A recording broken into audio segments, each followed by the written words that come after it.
Fall cigars. Let's recommend 5 total. You take the first one. What are you recommending people get into? I would say an easier one to start with for people that are looking to maybe start smoking in the fall, or people that have smoked that haven't tried these yet. I'm going to go with the Rocky Patel Edge Toro line. Damn it! I was gonna be one of mine. Oh man, second, and endorse that for sure. Any one of those 3 can't go wrong. They have a Habano, they have a Corojo, and they also have a Maduro. So you could take all 3 of them, have one of each, and try it with your coffee or with a drink or whatever. So if I forced you to pick one of their Edge, what would you pick? I know I have mine already in my mind.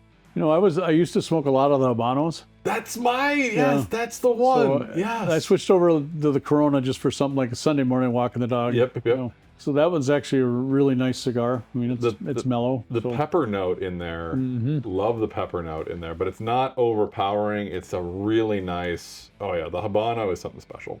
That's blue, right? Yep, blue one. Yep. Then there's a yellowish one, and then there's that. But you could definitely tell just by the color of the skin on the cigar, you'll be able to tell which is which. Oh, for sure. Yeah. It's funny that not only did you, because the Rocky Patels would have been on my list, it's funny we both picked that line, and then of that line, the Habano. Yeah, if that doesn't tell you it's a quality cigar, nothing will, because as we've established, Ole and I are vastly different people, and still agree on that cigar. It is our best-selling cigar that we have in the store. Complete. I mean, and easy to see why. Some cigars smoke, I'd say they smoke down. Like, you might pay a premium price for it, and it doesn't quite live up to that investment for whatever reason. But every single time with the Rocky Patel Edge, always feel like this is $2 or $3 cheaper than it should be, at least. Definitely. We do have it a couple bucks cheaper than if you look at it online. I think most of the time you see them at $9.99, $10.99.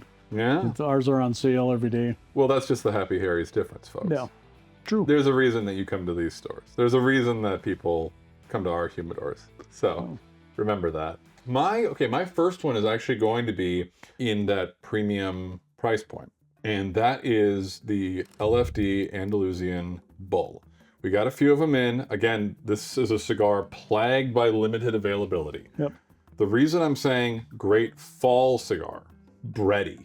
It is a bready, yeasty. It's got the notes of just a rich sourdough.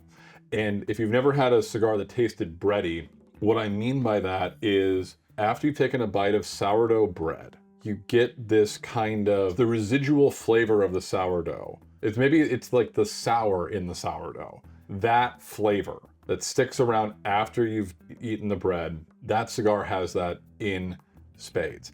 And it's one of the few cigars that actually changes as you move throughout the cigar because the gauge changes. It's a very distinctive shape. It's an old Spanish shape, and you really get a full experience. So if you're enjoying one of your last days in the fall smoking outside, that's a great way to sign off the season, would be the LFD Andalusian Bull.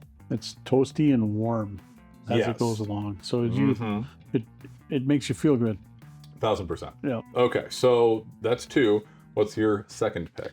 Just to step up from that, there's a Leva V. Okay. Yeah, Leva V Double Toro. Great cigar. It's going to last for probably a little over an hour. Yeah. Just because it's almost 60 ring gauge on it, so it is good.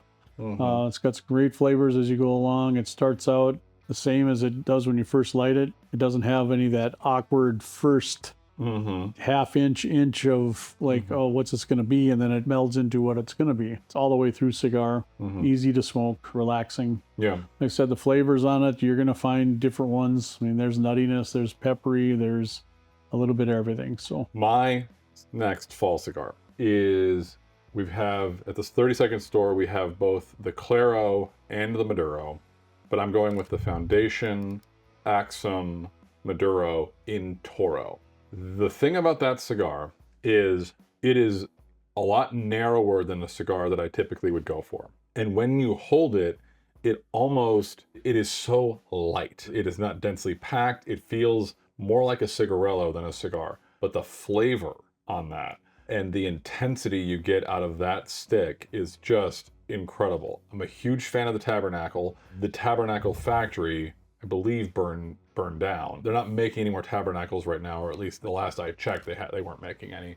But in terms of scratching that somewhat boutique niche cigar itch that I get, and giving me a really powerful Maduro in a really surprising package, the Axum Maduro in Toro crushed it. I took it for a walk 3 or 4 nights ago. I had a bunch of stuff. I had a bunch of stuff to think through. Went on a long walk and it held up, lasted, smoked beautifully. So that would be my other recommendation if you can get that. Okay. Yep. What about you? What I'm going to do, I'm going to go with the Gurkha Reserves. I don't know if you ever had those. They got that nice little fun shape, some pigtails, some. Yep.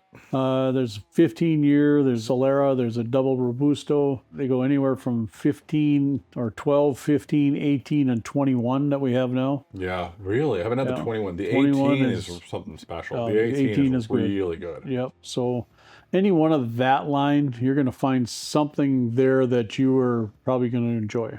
Absolutely. At whatever level you're at. And they're not, like I said, they're not that expensive. So. No. So those were 5 cigars to try this fall. Thank you. Bye-bye. Bye-bye.